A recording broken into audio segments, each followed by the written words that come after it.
কিন্তু দুঃখের ব্যাপার 23শে জানুয়ারি যারা জাতীয় দিবস ঘোষণা করতে পারে না, তারা 22শে জানুয়ারিকে অর্থ দিবস ছুটি বলে ঘোষণা করে। এটার চাইতে দুঃখের আর কিছু হতে পারে না। আমি সিপিএম নেতা সুজন চক্রবর্তীকে চিনি না। আমি সাংসদ প্রাক্তন সাংসদ সুজন চক্রবর্তী, প্রাক্তন বিধায়ককে চিনি।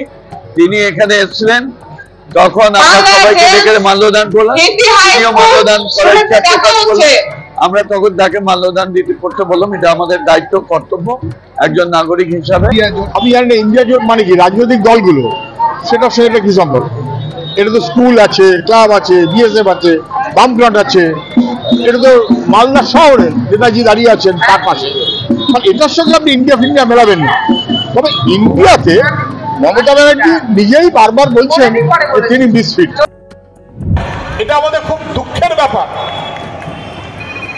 23শে জানুয়ারি গোটা দেশের জন্য দেশপ্রেমিক দিবস হিসেবে যেভাবে পালিত হওয়া উচিত, আমাদের দেশের সরকার কখনো তা করেনি।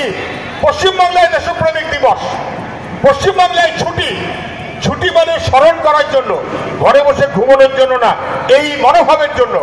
সেখানে এটা উচিত ছিল গোটা দেশের সরকারের পক্ষে দেশপ্রেম দিবস হিসেবে ঘোষণা করার, কিন্তু যারা দেশপ্রেমের মানে বোঝে না তারা ঘোষণাও করতে পারে না, এবং সেই কারণে জাতীয় ছুটি আজ পর্যন্ত ঘোষণা করেনি। নেতাজির জন্মজয়ন্তীতে এক মঞ্চের শাসক এবং বিরোধী মালদার ইংরেজ বাজারে নেতাজি সুভাষচন্দ্র বসুর জন্মদিবসে একসঙ্গে শ্রদ্ধা জানাতে দেখা গেল তৃণমূল ও সিপিএম নেতৃত্বকে। আবার ওই মঞ্চ থেকেই 23শে জানুয়ারিকে জাতীয় ছুটি হিসেবে ঘোষণা না করা নিয়ে বিজেপিকে নিশানা করলেন সিপিএম এর কেন্দ্রীয় কমিটির সদস্য সুজন চক্রবর্তী। তাতে সম্মতি জানান তৃণমূল নেতা কৃষ্ণেন্দু নারায়ণ চৌধুরীও। মঙ্গলবার ইংরেজবাজার পুরসভার উদ্যোগে নেতাজি মোড়ে নেতাজির জন্মদিবস পালনের আয়োজন করা হয়। এদিন রাজনৈতিক মতানৈক্য ভুলে এক মঞ্চে উপস্থিত ছিলেন পুরসভা চেয়ারম্যান কৃষ্ণেন্দু নারায়ণ চৌধুরী, ছিলেন তৃণমূলের কাউন্সিলরেরা। সেখানে দেখা যায় সিপিএম নেতা সুজন চক্রবর্তীকেও, যদিও এর সঙ্গে রাজনীতির কোনো সম্পর্ক নেই বলেই জানান তৃণমূল এবং সিপিএম নেতৃত্ব, নেই ইন্ডিয়ার সম্পর্ক।